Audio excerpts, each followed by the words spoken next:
Hey guys, you're watching MattTheMusketeer, and as promised I am back with some more news and information regarding Battlefield 4's multiplayer.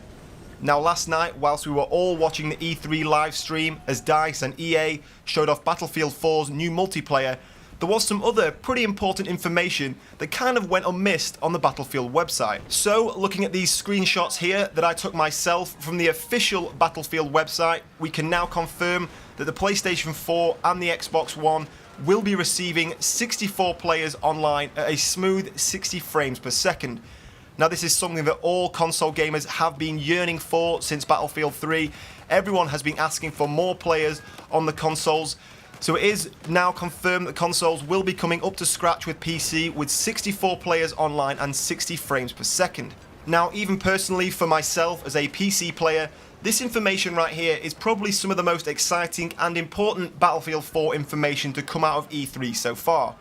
To have 64 players on the next generation consoles is a massive game changer. It will really bring up the experience of the Battlefield games on the next generation consoles and try and make the game feel a little bit more rounded across different platforms. Kind of the thing we didn't see with Battlefield 3, where playing it on PlayStation 3 really didn't feel the same as playing it on PC. Now, during the Microsoft Xbox One presentation, where we were showing this gameplay right here from the Battlefield 4 campaign, a section called Angry Seas that shows the protagonists fighting their way through a sinking aircraft carrier. Now, after this section of gameplay, we were then shown something called Second Assault.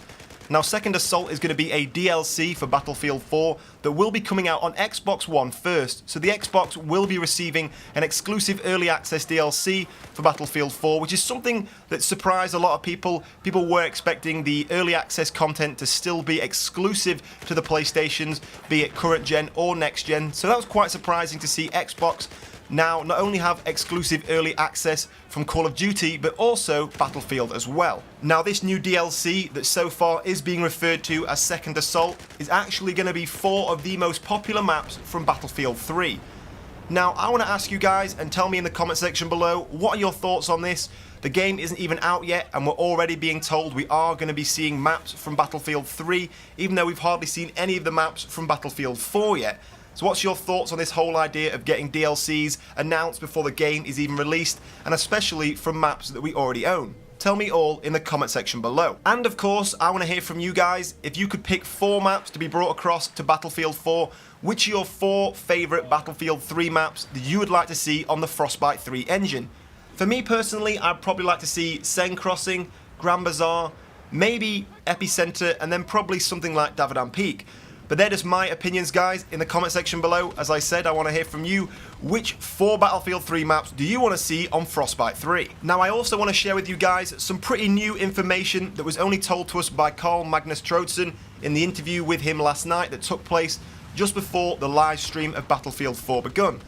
Now, he did mention that in Battlefield 4 there is going to be some kind of cover system in the online, which is a completely new system to the Battlefield series. He did mention that if you're crouching behind cover and you look down your scope, there is going to be some kind of automatic hop-up system that allows your character to kind of poke his head up above cover. So this is a new cover system that we haven't seen in Battlefield before. Now it only was lightly touched on by Karl in the interview, but so far the idea of a cover system I think is something that could work quite successfully in Battlefield and add quite a new interesting dynamic to the game. Now also during this interview, Karl did mention something that we have had confirmed earlier at E3, which is that Battlefield 4 will be including a Spectator Mode. We have seen a lot of that last night in the live stream of Battlefield 4. We saw a lot of the Commander Mode being used and a lot of the free cam system with the Spectator Mode. But something we don't know yet is whether or not the Spectator Mode will include some type of recording system, allowing players to record their gameplay in Spectator Mode and use it for videos. But that's all we have time for today, guys. As I said previously, stay tuned. I do have a lot more Battlefield 4 news and information videos coming shortly. Now, if you did enjoy this video, please give me a comment and a like. It does help me out a lot. But in the meantime, guys, thank you for watching, and I will see you soon.